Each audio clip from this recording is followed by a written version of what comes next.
बिस्मिल्लाहिर्रहमानिर्रहीम अस्सलाम वालेकुम। आप मेरा यूट्यूब चैनल देख रहे हैं। Welcome to my YouTube channel. Lecture number 5 आज हमने पढ़ना है जी। इसमें बेसिकली हमने आज पढ़ना है नंबर सिस्टम। 2-3 टॉपिक्स पढ़ेंगे। नंबर सिस्टम के बाद बॉर्ड मैथ्स पढ़ेंगे और उसके बाद फ्रैक्शंस को पढ़ेंगे आज, ठीक है जी। और उसके बाद आपके पास है जी ये बस यही पढ़ेंगे, ये क्रॉस मल्टीप्लिकेशन और पावर रूल्स, स्क्वायर रूट कल इंशाल्लाह पढ़ेंगे, ठीक है। ये हमारा बेसिक अलजेब्रा होता है और इसके नीचे मैंने आपको पास्ट पेपर क्वेश्चन भी 100 दिए हुए हैं, ठीक है। तो हमने क्या करना है, इसको 2 पार्ट्स में करके पढ़ेंगे इंशाल्लाह। आइए, अब हमारा मैथमेटिक्स जो तकरीबन खत्म होने वाला है, 2 से 3 लेक्चर्स और होंगे मैक्सिमम। मैथ हमारा कंप्लीट हो गया अल्हम्दुलिल्लाह, ठीक है जी। लेक्चर नंबर 5 स्टार्ट करते हैं जी। तो इसमें सबसे पहले बात करते हैं जी नंबर सिस्टम की। नंबर सिस्टम क्या होता है जी? नंबर सिस्टम मीन के कोई भी वैल्यू को लिखने का जो सिस्टम है। देखिए ना, हम लिखते हैं पाकिस्तान में ऐसे 250 फॉर एग्जाम्पल लिखना हो, ठीक है। लेकिन अगर जो है ना जी, आप कहीं और चले जाएं, ये जो है ना अरबी वगैरह में चले जाएं, वो ऐसे करके लिखते हैं, ठीक है जी। या आप जो है ना चाइना में चले जाएं, वो ऐसे करके लिखते हैं, ठीक है। तो मीन्स के नंबर्स को लिखने के कैसे कैसे तरीके हो सकते हैं, ठीक है। तो हमने वो देखने हैं। इसमें सबसे पहला जो इंपॉर्टेंट है आपके पास है binary number system. Binary number system जो है जी, आपके कंप्यूटर की लैंग्वेज इसको कहते हैं, कंप्यूटर की लैंग्वेज। बाइनरी नंबर सिस्टम में जस्ट आपके पास सिर्फ 2 डिजिट्स होते हैं। बाइनरी से मतलब है दो डिजिट वाला निज़ाम, इसको असास दौर का निज़ाम कहते हैं, असास 2 का निज़ाम कहते हैं। मीन के जिसकी बुनियाद 2 होती है सिर्फ, मीन के इसके सिर्फ 2 डिजिट्स होते हैं, 0 और 1। 0 और 1 से मिलकर सारी ये गिनती बनी हुई है। उसके बाद आपके पास है जी pental number system. Pental number system number को जो बेस 5 का निज़ाम कहते हैं। इसमें सिर्फ 5 आपके पास जो ना जी, इसमें होते हैं जी, अब डिजिट्स होते हैं, 4 डिजिट्स होते हैं, 4 अदद होते हैं, ठीक है जी। उसके बाद फिर है जो octal number system. Octal number system में सिर्फ आपके पास 8 डिजिट्स होते हैं, 0 1 2 3 4 5 6 और 7। ये टोटल 8 आपके पास डिजिट्स होते हैं। इन्हीं 8 से मिलकर सारी की सारी आपकी गिनती बनी होती है। उसके बाद आपके पास होता है जी डेसिमल नंबर सिस्टम, जो हम इस्तेमाल करते हैं। इसमें 10 हमारे पास जो है ना डिजिट्स होते हैं। वो होता है 1 2 3 4 5 6 7 8 और 9। ये हमारे पास 10 डिजिट्स होते हैं जो गिनती हम यूज करते हैं। उसके बाद हमारे पास होती है Roman number system. Roman number system में हमने क्या करना होता है, अल्फाबेट्स के साथ यूज करते हैं इसको। अल्फाबेट्स, 1 के लिए आई, 2 के लिए डबल आई, 3 के लिए ट्रिपल आई, ठीक है जी। फिर आई वी, इसको हम 4 कहते हैं। फिर वी को हम 5 कहते हैं, वी आई को 6 कहते हैं, वी डबल आई को 7 कहते हैं, वी ट्रिपल आई को 8 कहते हैं, आई और एक्स को हम 9 कहते हैं, एक्स और 1 को 11 कहते हैं, एक्स 1 को 12 कहते हैं। तो ये आपके पास क्या होता है जी, रोमन नंबर सिस्टम होता है। रोमन नंबर सिस्टम में हम क्या कहते हैं, इंग्लिश के अल्फाबेट्स यूज करते हैं। ये हमारे पास रोमन नंबर सिस्टम होता है। अब इनके हवाले से क्वेश्चन आपको किस तरीके के आते हैं। रोमन नंबर सिस्टम का जस्ट आपको क्वेश्चन यही आएगा कि बताइए नंबर क्या लिखा हुआ है, या मैक्सिमम ये टेबल से क्वेश्चन आ जाएगा, ठीक है। रोमन से चले स्टार्ट कर लेते हैं। रोमन में क्या है जी, ये एक तो क्वेश्चन ये हो गया, अल्फाबेट से लिखा जाता है। इसमें आपके पास सिर्फ ये होते हैं जी, IVX LCDM। IVX तो आपको जरूरत नहीं याद करने की, क्योंकि सबको पता है आई से हम 1 लिखते हैं रोमन में। डबल आई करें तो हमारे पास 2 हो जाता है, ट्रिपल आई करें तो 3 हो जाता है, आई और वी करें तो 4 आ जाता है, वी और आई करें तो 6 हो जाता है, वी से आपके पास 5 होता है, ठीक है। और एक्स आपके पास 10 को कहते हैं, ठीक है। तो आपने ये जो गिनती लिखनी होती है, वो ये आपके पास वर्ड इसके लेटर्स होते हैं। इन लेटर्स में एक्स तक तो आपको याद करने की जरूरत नहीं है, क्योंकि आई आपको पता है 1 है, वी आपको पता है 5 है, एक्स आपको पता है 10 है। इससे आगे वो पूछता है कि 50 को किससे ज़ाहिर करते हैं, 100 को किससे ज़ाहिर करते हैं, 500 को किससे ज़ाहिर करते हैं, 1000 को किससे ज़ाहिर करते हैं, ठीक है जी। तो ये एलसीडी से याद कर लें। एलसीडी होती थी ना वो मूवीज वगैरह देखने के लिए, LCDM मीन्स के 1 5 10 का तो मुझे वैसे ही पता है, IVX है, ठीक है जी। लेकिन अब 50 को L से ज़ाहिर करेंगे, 100 को C से, और 500 को D से, और M को 1000 से। मीन के जैसे पाकिस्तान में नोट होते हैं ना, वही हिसाब से पाकिस्तान में किस किस का नोट होता है। 1 रुपए का सिक्का है, 5 रुपए का है, 10 रुपए का नोट है, 50 का है, 100 का है, 500 का है, 1000 का है, ठीक है। इसके अंदर कुछ आप समझ रहे होंगे, 20 का भी नोट होता है, और ये 2 का सिक्का होता है वो आप छोड़ दें। जस्ट इसको अपने याद करने के लिए बनाना है, कौन सा ये गिनती जो है हमारे नोटों के लिए बनी हुई है। एक इसको एसोसिएशन हमने देनी है इसको याद करने के लिए। तो पहले तो आपको 3 आते हैं, IV और X, ठीक है। लेकिन जो आखिरी है तो इस याद करने होते हैं, ये याद करने होते हैं। LCD से याद कर लें, LCDM। तो आप इनके 50 से आगे वाले जो नोट है ना, हमारे 50 से आगे वाले नोट है, वो सारे के सारे आपने इस तरतीब से याद करने हैं। LCDM, L से 50, C से 100, D से आपके पास है 500, और M से आगे 1000। अब इसमें एक और चीज क्या होती है, ये जो आपके पास नंबर फॉर एग्जाम्पल लिखा होता है ना, ये फॉर एग्जाम्पल ये आपके पास लिखा हुआ नंबर, ये नंबर लिखा हुआ है, आपसे पूछेगा बताएं ये क्या लिखा हुआ है, बताएं ये क्या लिखा हुआ है, या वैसे लिख देता है LIX, ऐसे लिख देता है, बताएं ये नंबर क्या लिखा हुआ है। तो आपने क्या करना होता है, जो भी नंबर आपके पास लिखा आ जाए, मैं आपको एक नंबर लिख देता हूँ, एग्जाम्पल से समझा देता हूँ। ये लिखा हुआ है जी एल सी और वी ऐसे लिखा हुआ है, बताएं ये क्या लिखा हुआ है। तो इसमें आपने सबसे पहले देखना था सबसे बड़ा नंबर, सबसे बड़ा डिजिट इसमें कौन सा है। सबसे बड़ा डिजिट देखें, आप ऐसे देखें I V X L C D M, ऐसे इसको लिख लें आप। तो सबसे बड़ा इसमें एल सी भी आया जी, एक एल आया, एक सी आया और एक वी आया। इस मतलब इस नंबर में सबसे बड़ा हमारे पास सी है, आपने उसको चूज करना है पहले सी। अब सी के राइट पे क्या लिखा है, लेफ्ट पे क्या लिखा है, आपने ये बस देखना होता है। सी के राइट पे जो लिखा है वो इस सी में ऐड कर दें, और जो सी के लेफ्ट में लिखा हुआ है वो इसमें माइनस कर दें, आपका आंसर आ जाएगा। सी किसको कहते हैं वैसे, 100 को कहते हैं। 100 में ये वी किसको कहते हैं, 5 को कहते हैं। तो ये राइट पे जो लिखा हुआ है इसमें जमा कर रहे हैं, ये 100 और 5 105 हो गए, और जो लेफ्ट पे लिखा हुआ है इसको माइनस कर रहा है। 105 में से एल किसको कहते हैं, 50 को, तो ये 55 लिखा हुआ है आपके पास। क्या लिखा हुआ है जी, 55 लिखा हुआ है। इस तरीके से आप इसको कर सकते हैं। आप देखें ना, आप क्या लिखते हैं, असल आपके पास नंबर होता है 1, 1 के आगे एक डालते हैं इसमें ऐड हो जाता है, फिर आगे एक डालते हैं फिर ऐड हो जाता है, 3 हो गया। फिर देखिए फिर अब मेरे पास है वी कहते हैं 5 को, 5 के लेफ्ट पे 1 लिख दूं तो ये 4 हो जाता है, अगर 5 के राइट पे लिख दूं ये 6 हो जाता है। मीन के लेफ्ट पे कुछ लिखूंगा तो मेरे पास क्या हो जाएगा, उसमें माइनस हो जाएगा, लेफ्ट पे लिखूंगा राइट पे लिखूंगा तो वो प्लस हो जाएगा। जैसे मेरे पास है 10 के लेफ्ट पे लिखूं 1 तो ये मेरे पास 9 हो जाएगा, 10 के राइट पे लिखूंगा ये मेरे पास 11 हो जाएगा। ठीक है जी, समझ आ गई है। आप ये कह रहे हो कि 10 के राइट पे लेफ्ट पे 2 लिखेंगे तो इसको 8 क्यों नहीं लिखते, भाई उसके लिए हमारे पास स्पेशल नंबर मौजूद है। ठीक है जी, उसके लिए हमारे पास स्पेशल नंबर मौजूद है। जैसे लिखा हो ना, फॉर एग्जांपल आपने कहना 10 और 1 11, ठीक है जी, तो हम कहेंगे जी आपने 3 को भी ऐसे ऐसे करके क्यों नहीं लिख लेते, ऐसे नहीं है जी। जो हमारे पास जो स्पेशल नंबर डिजिट मौजूद है उसको हमने उस रूल के साथ नहीं लिखना, उसको उसी नंबर के साथ लिखना है। ठीक है, तो ये आपने करना है। ये उसके बाद जी ये इसमें से यही मैक्सिमम आपके पास आता है, जो रोमन नंबर सिस्टम में आपके पास यही आता है कि बताएं ये क्या लिखा हुआ है, या मैक्सिमम यही क्वेश्चन बल्कि वो पूछ लेता है, वो बताएं जी 100 को किस आधार करते हैं, 500 को 1000 को किस आधार करते हैं। ये आपका नंबर सिस्टम, ये रोमन सिस्टम नंबर सिस्टम हो गया। अब ऊपर वाले नंबर सिस्टम देखें, इनमें सबसे पहला क्वेश्चन क्या पूछेगा आपसे पूछेगा बताएं जो आपके पास है बाइनरी नंबर सिस्टम है, इसमें टोटल डिजिट्स कितने होते हैं। तो बाइनरी नंबर में टोटल 2 डिजिट्स होते हैं, 0 और 1। पेंटल में कितने होते हैं, 5 होते हैं। ऑक्टल में कितने होते हैं, 8 होते हैं। आपको पता है ये केमिस्ट्री की लैंग्वेज भी है। ठीक है जी, methane, ethane, propane, butane, hexane, heptane, octane, ऐसे करके ना ये आपको वो ये गिनती भी होती है। ऑक्ट 8 को कहते हैं। ऑक्टेट रूल भी पढ़ते हैं हम केमिस्ट्री में जाके, जो 8 इलेक्ट्रॉन्स पूरे करने होते हैं। तो 8 का मतलब होता है 8 असास 8 वाला निज़ाम। और डेसी का क्या मतलब होता है, 10 होता है। डेसी मीन के 10 डिजिट्स वाला निज़ाम। अब ये आपसे पूछेगा कि इसमें टोटल डिजिट्स कितने होते हैं। बाइनरी में 2 होते हैं, पेंटल में 5 होते हैं, ऑक्टल में 8 होते हैं और डेसी में 10 होते हैं। फिर पूछेगा सबसे बड़ा डिजिट कौन सा होता है, ये कंफ्यूज करता है बच्चों को। बाइनरी में सबसे बड़ा डिजिट 1 है, क्योंकि इसमें टोटल 2 हैं। 0 को मिला के जब करते हैं तो 1 पे जाके 2 पूरे हो जाते हैं। इस तरीके से पेंटल में सबसे बड़ा 4 है, ऑक्टल में सबसे बड़ा 7 है। बच्चे कंफ्यूज कहां पे होते हैं कि वो पूछता है ऑक्टल नंबर में सबसे बड़ा डिजिट कौन सा होता है, तो आप कहते हैं यार 7 का निजाम है, सबसे बड़ा भी 8 ही होगा। भाई नहीं, इसके 8 डिजिट आपने पूरे करने हैं। जब चूंकि 0 इसमें ऐड होता है तो 0 से आप शुरू करते हैं तो 1 नंबर पीछे ये पूरे 8 हो जाते हैं। इस तरीके से डेसिमल नंबर सिस्टम है, इसमें सबसे बड़ा डिजिट आपके पास 9 है। 9 के बाद आपका कोई डिजिट नहीं है। 9 के बाद अगर 10 लिखते हैं तो वो 1 और 0 को मिला के लिखा जाता है। अगर आप 14 लिखते हैं 1 और 4 को मिला के लिखते हैं। मीन के सेल्फ जो डिजिट सबसे बड़ा है वो हमारे पास 9 ही है। तो यहां से क्वेश्चन ये पूछेगा बताएं जी कौन से निजाम में कितने नंबर्स होते हैं, डिजिट्स होते हैं, या कौन से निजाम में सबसे बड़ा डिजिट कौन सा होता है। ये आपसे क्वेश्चन पूछता है वो।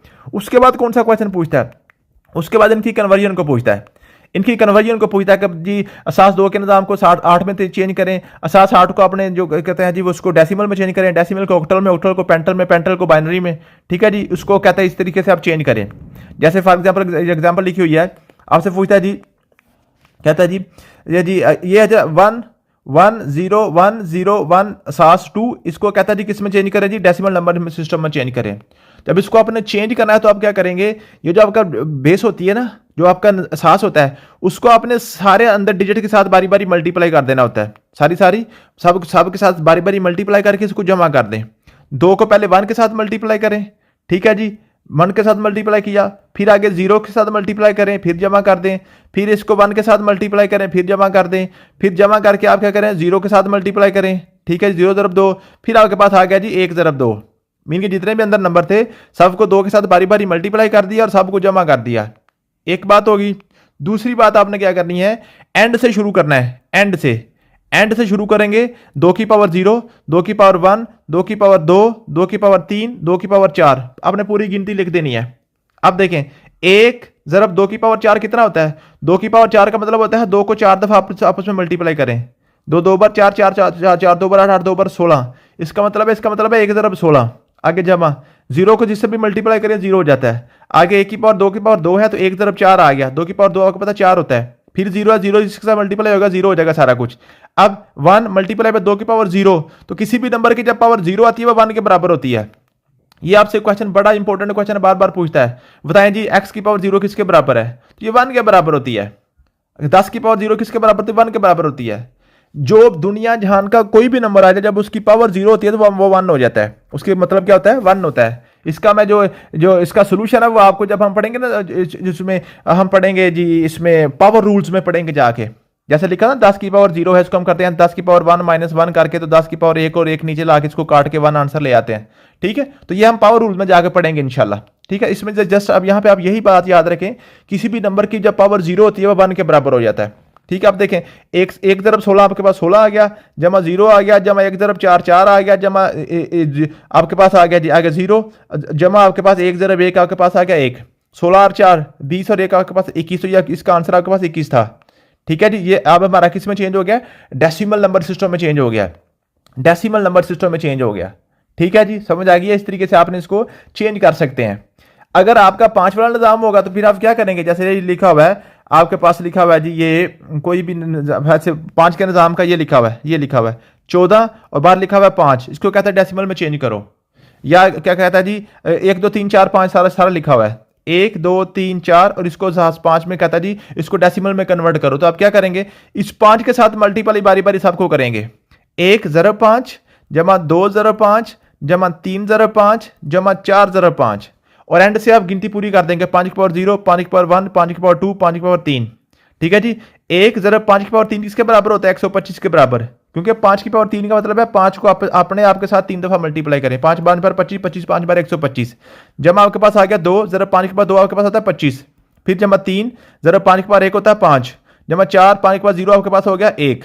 ठीक है जी, तो आपके पास आएगा 25 125 एक बार 125, जमा 25 2 बार 50, जमा 5 3 बार 15, जमा 4 1 बार 4, तो आपके पास आ गया जी 125 जमा 50 175, जमा 15 आपके पास 190, जमा 194, तो ये आपके पास आ गया 194। इसको हमने डेसिमल में कन्वर्ट कर लिया 194। मुझे उम्मीद है कि आपको इस बात की समझ आ गई होगी। ठीक है जी, क्या हो गया जी। उसके बाद ये है कि 7 8 का वही काम आपने करना है, उसको 8 से मल्टीप्लाई कर दें सबके साथ, अंदर करते जाएं। ठीक है जी, अब इसके बाद एक और होता है क्वेश्चन, वो कहता है इसके उलट पूछता है। वो क्या पूछता है? जैसे आपके पास कहते था लिखा था convert 27 into binary number system. अब ये तो था इन सारे निज़ामों को आपने किस में आपने चेंज किया? डेसिमल में चेंज कर दिया। जो इसकी बेस है सबके साथ मल्टीप्लाई करके इसको प्लस करते जाए तो आप उस बेस में चला जाता है। अब इससे उलट काम है कि मीन के पहले ही आपको क्या कर दिया जाए? असास 10 में दे दिया जाए। याद रखिएगा, जो भी नंबर लिखा होता है उसकी बेस 10 होती है, क्योंकि ये हमारे पास अंडरस्टूड होती है, इसलिए हम इसको लिखते नहीं हर किसी के साथ। ऐसे लिखा हुआ ना 415, वैसे इसको ऐसे लिखना चाहिए असूल के मुताबिक 415 असास 10। ठीक है जी, ऐसे लिखना चाहिए, लेकिन चूंकि हमारा ये रूटीन वर्क है इसलिए हम इसमें बेस नहीं लिखते। कह रहा है जी 27 जो है ना जी 27, इसको क्या करें जी? इनटू डेसिमल करें, इसको डेसिमल में चेंज करें। फिर इस आपने क्या करना होता है जी? 27 को किसके साथ कर दें? इसकी आप तजज़ी कर दें, इसकी फैक्टराइजेशन कर दें। ठीक है जी, जिस नंबर में आपने इसको चेंज करना है, जिस भी बेस में उसके साथ तजज़ी कर दें। अगर कहता है 27 को बाइनरी नंबर में चेंज करें, इसकी 2 के साथ तजज़ी कर दें। अगर कहता है 27 को ऑक्टल में चेंज करें, इसकी फिर 8 के साथ तजज़ी कर दें। अगर कहता है पेंटल में चेंज करें, फिर इसकी आप 5 के साथ तजज़ी कर दें। ठीक है जी, अब चूंकि हमने इसको बाइनरी में चेंज करना है, 2 पे तजज़ी करेंगे। 2 1 बार 2, 2 3 बार 6, 1 बच गया 1 आगे चला गया। ठीक है जी, आगे जी 2 फिर करेंगे, 2 6 बार 12, 1 बच गया 1 आगे चला गया। फिर 2 3 बार 6, कुछ नहीं बचा, आगे 0 गया। फिर 2 1 बार 2, 1 बच गया 1 आगे चला गया। अब आपने नीचे से शुरू कर देना होता है, ऊपर को चले जाना होता है। जो आपके बाकी बचे हैं ना वो सारे आपने लिख देने हैं नीचे से शुरू करके। नीचे पहले आया 1, फिर आ गया 1, फिर आ गया 0, फिर आ गया 1, फिर आ गया 1, और इसको हम कर देंगे सास 2 में। अब 27 को सास 2 में ऐसे लिखा जाता है 1 1 0 1 1 असास 2, इसके बेस 2 हो गया। इस तरीके से आपने इसको चेंज करना होता है दूसरे नंबर सिस्टम में। एक नंबर सिस्टम से दूसरे नंबर सिस्टम में आप ऐसे उसको चेंज कर सकते हैं। जैसे आपके पास लिखा हुआ है जी, या जी, या आपके पास है जी, यहाँ पे हम इसमें कुछ लिखा हुआ है 7 8 का, चलें करवा देता हूँ आपको। कहता है जी ये है जी 145 8, इसको बाइनरी में चेंज करें। अब 145 असास आपके पास है 8, इसको कहता है चेंज करो बाइनरी नंबर सिस्टम में। अब इसको बाइनरी नंबर सिस्टम में चेंज करने के लिए हमें क्या करना पड़ेगा, इसकी तजदीद करनी पड़ेगी। तजदीद करनी किसके करेगी, 2 पे, लेकिन तजदीद तो हम तब करेंगे अगर ये नंबर डेसिमल में होगा। तो पहले इसको डेसिमल में कन्वर्ट करना पड़ेगा, फिर जाके इसकी तजदीद 2 पे कर लेंगे, ये बाइनरी में चला जाएगा। अब इसको डेसिमल में कन्वर्ट करने के लिए क्या करेंगे, सबको 8 के साथ बारी बारी मल्टीप्लाई करेंगे। 1 मल्टीप्लाई बाई 8 जमा 4 मल्टीप्लाई बाई 8, फिर आ गया प्लस 5 मल्टीप्लाई बाई 8, फिर 0 1 2 करके इसकी आप गिनती पूरी करेंगे, इसकी आप पावर लिखेंगे। 8 की पावर 2 होता है 64, तो आपके पास 64 आ गया, जमा 8 की पावर 1 होता है 8 4 बार 32 आ गया, जमा 8 की पावर 0 1 होता है 5 1 बार 5 हो गया, आपके पास 32 और 64 आपके पास आ गया जी 96 और 5 आपके पास आ गया जी 101। असल ये नंबर आपके पास 101 था, ठीक है जी, 101 था। अब 101 को हम क्या करेंगे, इसकी तजदीद कर लेंगे। अब 101 की हम किस पे तजदीद करेंगे, 2 पे, क्योंकि इसको बाइनरी नंबर सिस्टम में हमने लेके जाना है, इसको हमने बाइनरी में लेके जाना है। तो 2 पे जाएगा 50, 50 2 बार 100 1 बच गया, फिर 2 25 बार 50, फिर 0 बच गया, फिर 2 12 बार 24 1 बच गया, 2 6 बार 12 0 बच गया, 2 3 बार 6 आपके पास बच गया जी 0 बच गया, 2 1 बार 2 तो 1 बच गया। नीचे शुरू कर दें 1 1 0 0 1 0 और 1 1 1 0 0 1 0, आगे फिर आपके पास 1 बच गया और ये आपके पास आस 2 में चला गया। इस तरीके से आप इसको कर सकते हैं, किसी भी नंबर सिस्टम को एक नंबर सिस्टम से दूसरे नंबर सिस्टम में आप चेंज कर सकते हैं, ठीक है जी। और उसके बाद एक निज़ाम मेरे ख्याल में रह गया है, मैंने पहले भी ये करवाए थे तो मैंने इसमें ऐड करना भूल गया हूँ, hexadecimal number system. Hexadecimal number system, hexadecimal number system ऐसा नंबर सिस्टम होता है जिसमें हम क्या करते हैं जी, हम अल्फाबेट्स और नंबर्स को मिला के लिखते हैं, अल्फाबेट्स और नंबर्स को मिला के लिखते हैं। वो मैं हेक्साडेसिमल जो है ना आपके ग्रुप में करा दूंगा, यहाँ पे नोट्सों में मैं मुझे ऐड नहीं करना, याद रहा, ठीक है। मैं इंशाल्लाह ये नोट्सों में ऐड भी कर दूंगा, और आपके व्हाट्सएप ग्रुप में ऑफलाइन वीडियो जो आप करवाते हैं ना, जो बाद में जो आपके क्वेश्चन पास पेपर जहाँ पे मैं करवाता हूँ, वहाँ पे हेक्साडेसिमल इंशाल्लाह ताला आपको मैं समझा दूंगा, ठीक है जी। उसके बाद आज हमने करना है बॉर्ड मैथ्स। बॉर्ड मैथ्स का क्या मतलब होता है, बच्चों का क्वेश्चन होता है सिंपल सा। बॉर्ड मैथ्स इसकी आपने एब्रिविएशन जिससे इसकी तरतीब याद करनी होती है, B for bracket, O for order, D for division, M for multiplication, A for addition और एस फॉर सब्ट्रैक्शन। ब्रैकेट से मुराद आपके पास 3 ब्रैकेटें होती हैं ऐसे, ऑर्डर से मुराद आपके पास पावर होती है, डी से मुराद आपके पास डिवीजन होती है, एम से मुराद मल्टीप्लीकेशन होती है, ए से मुराद एडिशन होती है, एस से मुराद सब्ट्रैक्शन होती है, ठीक है।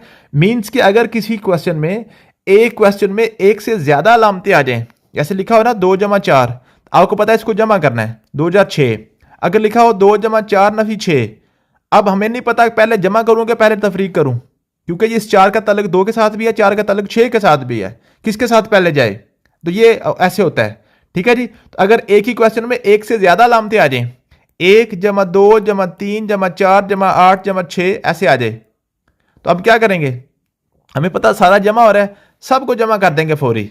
लेकिन अगर यही क्वेश्चन है 1 + 2 - 3 मल्टीप्लाई बाय 4 डिवाइडेड बाय 5 -2, और यहां पे एक ब्रैकेट ऐसे लगा देता है। अब हमें नहीं पता चल रहा है कि हम किस पहले जमा करें, पहले तफरीक करें, पहले तकसीम करें। मैं इसको एग्जाम्पल आपको देता हूं। फॉर एग्जाम्पल आपके पास क्वेश्चन आ जाता है 3 + 2 मल्टीप्लाई बाई 4 डिवाइडेड बाय आपके पास 2 आ गया, और -1 + 1 आ गया, ऐसे क्वेश्चन हो। मुझे नहीं पता बॉर्ड मैथ्स का, तो मैं क्या करूंगा, सीधा इसको करूंगा 3 जमा 2 5, 5 4 बार 20, 20 को 2 पे तकसीम करूंगा 10, 10 में से 1 निकलेगा 9, 9 में 1 जमा करूंगा 10, ये मेरे पास 10 इसका आंसर आ गया। लेकिन अगर मुझे बॉर्ड मैथ्स का पता हो, मैं इसकी तरतीब के साथ चलूं, तो बॉर्ड मैथ्स ये होता है BODMAS, बी फॉर ब्रैकेट, इसमें ब्रैकेट नहीं आई तो खत्म हो गया, ओ फॉर ऑर्डर मीन के इसमें किसी किस्म का कोई पावर भी नहीं आई, ये भी खत्म हो गया। उसके बाद है डिवीजन, तो पहले सबसे मुझे डिवीजन करना पड़ेगी। डिवीजन क्या है, 4 को 2 पे तकसीम हो रहा है, ये डिवीजन आपकी, तो 4 को 2 पे तकसीम करें 2 जवाब आता है, तो बाकी सारे का सारा हम वैसे ही लिखा रहने देंगे। मीन के पहले डिवीजन आई, डिवीजन खत्म होगी। उसके बाद है मल्टीप्लीकेशन, तो मल्टीप्लीकेशन ये 2 के दरमियान हो रही है, 2 2 बार 4, 2 2 बार 4 करके बाकी सारा वैसे के वैसे लिखेंगे, ठीक है जी। उसके बाद आपके पास बारी है एडिशन की।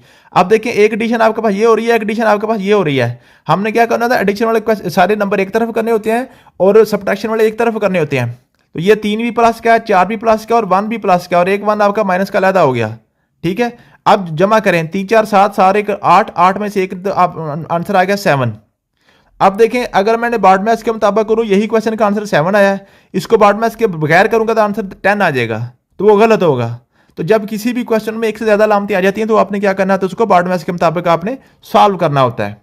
ये तरीका आपके पास होता है किसी भी क्वेश्चन को, बार्ड मैथ्स के क्वेश्चन को सॉल्व करने का जी। मुझे उम्मीद है कि आपको समझ आ गई होगी। एग्जाम्पल आपको समझा दूं।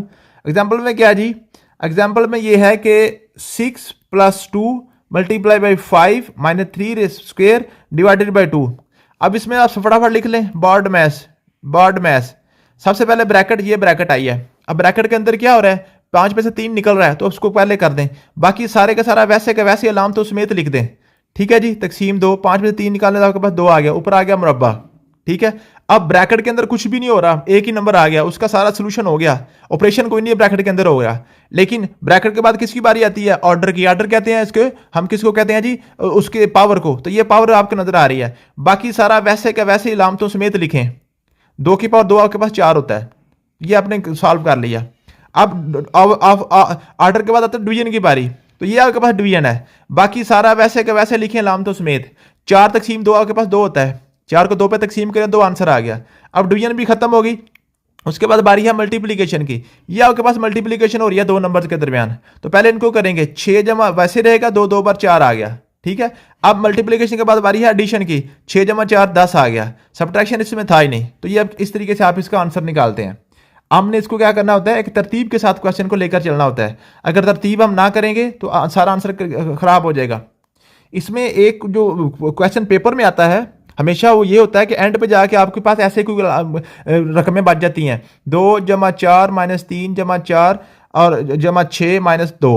मीन्स कि आपके पास प्लस माइनस के जो उसमें होते हैं जी, प्लस और माइनस का मिक्सचर बच जाता है। तो बच्चे क्या करते हैं जी, अब प्लस की बारी है, ये वाला प्लस किया, ये वाला प्लस किया और ये वाला प्लस कर दिया। ऐसे नहीं करना, प्लस वाले सारे अलहदा करने हैं, माइनस वाले सारे अलहदा करने हैं, फिर जाके आपने प्लस करना है। 2 भी प्लस का है, 4 भी प्लस का है, फिर 4 प्लस का है, फिर 6 प्लस का है। माइनस वाला 3 माइनस का और 2 माइनस का, ये अलहदा आपने कर लिए। अब इसको जमा करें, 2 जमा 4 6, 6 4 10, 10 से 6 आपके पास आ गया 16, 16 में से 3 - 2 करें, 16 में से 3 निकालने आपके पास आ गया 13, 13 में से 2 निकालने आपके पास आ गया 11।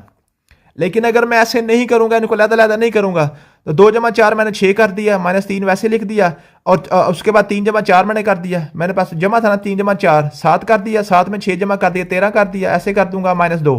तो मैं फिर क्या करूंगा, अब मैंने ये पहले जमा कर दिया, इन तीनों को पहले जमा कर दिया। ठीक है, तो मैं 6 में से 17 निकालूंगा तो मेरे पास आ गया जी -11, -11 तो -2 तो आपके पास आ गया -13। अब देखिए आपका सारा क्वेश्चन का आंसर ही गलत हो गया। इसलिए आपने बार्ड मैथ्स में क्या करना होता है, एक तो बार्ड मैथ्स की तरतीब याद करनी है, और एक आपने एंड पे जाकर जब सिर्फ प्लस माइनस वाले बचेंगे तो प्लस वाले सारे अलहदा करने हैं, माइनस वाले सारे अलहदा करने हैं, फिर इसका आपने आंसर निकालना होता है। ये आपके पास क्वेश्चन होते हैं बार्ड मैथ्स के। फिर आपके पास है फ्रैक्शन। फ्रैक्शन हम कहते हैं बटे को या अशारिये वाले नंबर को। दुनिया में कोई भी नंबर जो है अशारिये के बगैर नहीं होता। जैसे लिखा हुआ ना 24, तो इसका मतलब है 24.0 है, ऐसे लिखा हुआ है। अगर लिखा हो ना 15, इसका मतलब है 15.0। अगर लिखा हो 2.3 तो इसका अशारिया हमें नजर आ रहा होता है। ठीक है जी, तो हर नंबर का अशारिया होता है, जिसका ना हो उसका अशारिया एंड पे होता है। और फ्रैक्शन के हवाले से कौन सा क्वेश्चन पूछा जाता है, बटे वाली रकम जो होती है ना, जो जिसको हम P/Q की शक्ल में लिख सकते हैं, P/Q की फॉर्म में लिख सकते हैं, बटे में लिख सकते हैं। तो इसमें क्वेश्चन जो पूछा जाता है वो ये पूछा जाता है कि जो नीचे वाली रकम है ना, ये जीरो नहीं कभी भी हो सकती। नीचे अगर किसी भी नंबर के जीरो आ जाए तो वो अनडिफाइंड हो जाता है, इन्फिनिटी हो जाती है, उसका आंसर नहीं कभी भी निकल सकता। ठीक है जी, तो P/Q में इनके कोई भी बटे वाली रकम हो, उसमें जो ऊपर होता है ना, ऊपर उसको न्यूमिनेटर कहते हैं और नीचे को कहते हैं डिनोमिनेटर। डिनोमिनेटर को डी से याद कर लें, किसी को डी ग्रेड करें तो नीचे करते हैं ना, तो नीचे वाले को डिनोमिनेटर कहते हैं। तो ये क्वेश्चन पूछा जाता है कि इसमें वो कहता है जी, अब देखा जी लिखा हुआ 4/5, तो इसमें 4 क्या है, तो 4 न्यूमिनेटर है और 5 क्या है जी, डिनोमिनेटर है। यहां से यही क्वेश्चन सिर्फ पूछा जाता है फ्रैक्शन का। और उसके बाद फिर आपके पास आता है जी, इसमें जो है ना, जो फ्रैक्शन में जो है आपकी प्लस माइनस वगैरह आती है, ये बहुत इंपॉर्टेंट है, खास तौर पे मल्टीप्लिकेशन। अशारी वाली जमा तफरीक। अब आपके पास 2 नंबर आ गए, 2.4 जमा 13.6 ऐसे आ जाए। इसको आप जमा कैसे करेंगे, आपने क्या करना है, पहली रकम लिखें 2.4, दूसरी रकम जो लिखनी है वो आपने ऐसे लिखना है, अशारिया के नीचे अशारिया लगाएं। अशारिये के नीचे इशारिया इस रकम का लगा दिया। अब देखें इशारिये के लेफ्ट साइड पे कितने हैं, राइट साइड पे कितने हैं। राइट साइड पे 6 है, 6 लगा दिया। लेफ्ट साइड पे 3 है, ऐसे 3 आगे 1 है, 1 है। मीन के इशारिये के नीचे इशारिया सीधा कर दिया, बाकी जो जहां जाता जाने दें। इसको आप जमा कर दें, 4 6 10, एक बच गया, कैरी आगे चला गया, ठीक है जी। और उसके बाद 2 और 3 6 हो गया, और एक आपके पास ये आ गया। इशारे के नीचे बिल्कुल इशारिया आ जाएगा जी। आपके पास आंसर था 16 इसका, 16.0। तो अगर आपने माइनस करना हो तो माइनस भी ऐसे ही करना है। ऐसे लिखा हो ना जी, 3.6 माइनस 2.14, ऐसे लिखा हो तो आपने क्या करना है, पहले 3.6 लिखें पहली रकम, माइनस आपने करना है तो इशारे के नीचे बिल्कुल इशारिया लगाएं। अब इशारिये के बाद यहाँ पे क्या 1 है, 1 लिखें, आगे 4 है, 4 लिखें। इशारे के राइट साइड लेफ्ट साइड पे क्या 2 है, 2 लिख दें। अब इसको माइनस करें। अब 4 के ऊपर कुछ नहीं है, 0 अपने पास से लगा लें, इसको बराबर कर लें। 6 में से 1 लिया, यहाँ पे 10 बन के। आपको पता है कैसे हम माइनस करते हैं, बच्चों को सिखाते हैं तफरीक कैसे करते हैं। हासिल लिया, इसका कैरी कर लिया, 10 में से 6 निकाले, 4 निकाले 6, यहाँ पे 5 रह गए थे, 5 में से 1 निकाले, आपके पास 4 आ गया। इशारे के नीचे बिल्कुल इशारिया, 3 में से 2 निकाले 1, 1.46, ये आपका आंसर आ गया। इसी तरीके से जो मल्टीप्लीकेशन होती है इशारिये वाली, वो कैसे करते हैं, ऐसे लिखा हो ना जी, 2.4 मल्टीप्लाई बाई 1.2, ऐसे लिखा हो तो आपने क्या करना है, आपने समझना है कि इसमें इशारिया है ही नहीं। मल्टीप्लीकेशन करते वक्त आपने समझना है इसमें इशारिया कोई नहीं है। आप क्या करेंगे, इसको 24 मान लेंगे, इसको 12 मान लेंगे, या ऐसे इशारिया लगा भी लें, कोई मसला नहीं है, लेकिन आपने इशारिये को समझना नहीं है। आपने वैसे ही क्वेश्चन करना जैसे बच्चे करते हैं, 2 4 बार 8, 2 2 बार 4, यहां पे क्रॉस गया, 1 4 1 बार 4, 2 1 बार 2, 8 4 4 8 और 2, ये 288 आपका आंसर आ गया। ये आंसर निकालने के बाद फिर आपने क्या करना है, जो आपकी मेन रकम थी ना, आपने इशारिये के राइट साइड पे इशारिये के बाद में जितने भी नंबर है आपने काउंट कर लेने हैं। दोनों रकमों में जितने नंबर है आपने काउंट कर लेने हैं। पहली रकम में 1 नंबर है इशारिये के बाद, दूसरी में भी 1 नंबर है, दोनों को मिलाएं तो आपके पास आंसर आता है 2। मीन के इशारिये के बाद 2 नंबर है आपके पास, तो आपके आंसर में भी इशारिये के बाद 2 नंबर होने चाहिए। ये आपके पास क्वेश्चन आ गया, 2.88 इसका आंसर आ गया। आपको मल्टीप्लीकेशन का एक और क्वेश्चन करवाता हूं, ये बहुत इंपॉर्टेंट है। ऐसा लिखा होता है 0.2 मल्टीप्लाई बाय 0.2, बहुत फेवरेट क्वेश्चन है एग्जामिनर का, बड़ी दफा आया है। अब इसको आपने क्या करना है, 0.2 मल्टीप्लाई बाय 0.2। आप समझे इसमें इशारिया कोई नहीं है, अगर इसमें इशारिया ना हो तो इसमें क्या मतलब है, 0 2 है, 0 2 का मतलब 2 ही होता है, और नीचे वाले का भी मतलब 2 ही है। 2 2 बार आपके पास आंसर आता है 4 आता है ना।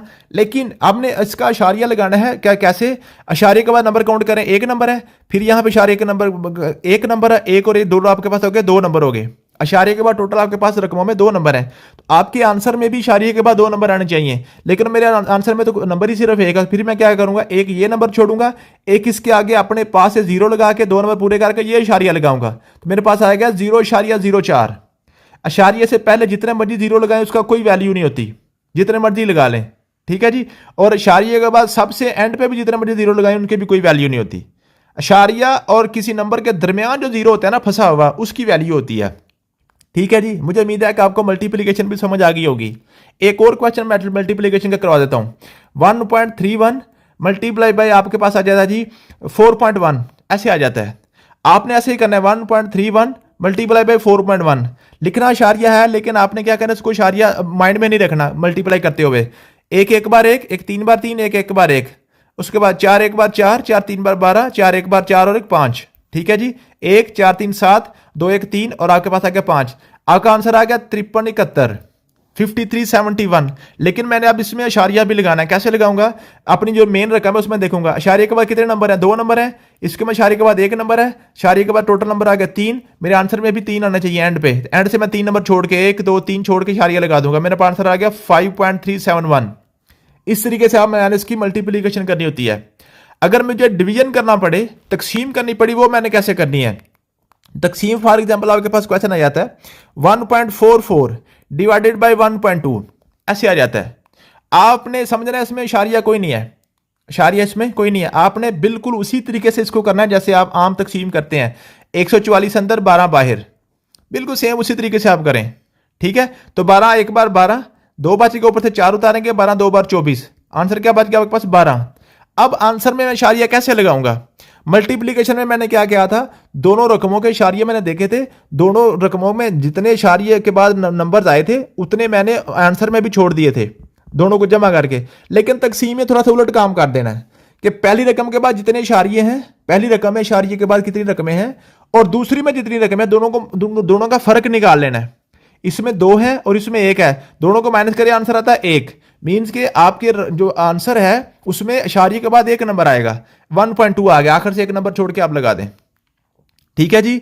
तो आपने मल्टीप्लिकेशन में क्या करना है, दोनों रकमों में इशारे के बाद जितनी रकमें हैं हम सबको जमा करके जितने बनते हैं उतने आपने आंसर में एंड से नंबर छोड़ देने हैं। लेकिन अगर तकसीम आ जाए तो तकसीम में आपने क्या करना है, वो अपने माइनस करके जितना आंसर आएगा उतने आपने नंबर एंड से छोड़ देने हैं। तो ये आपके पास थी फ्रैक्शन। तो ये मैंने आपको फ्रैक्शन भी करवा दी है।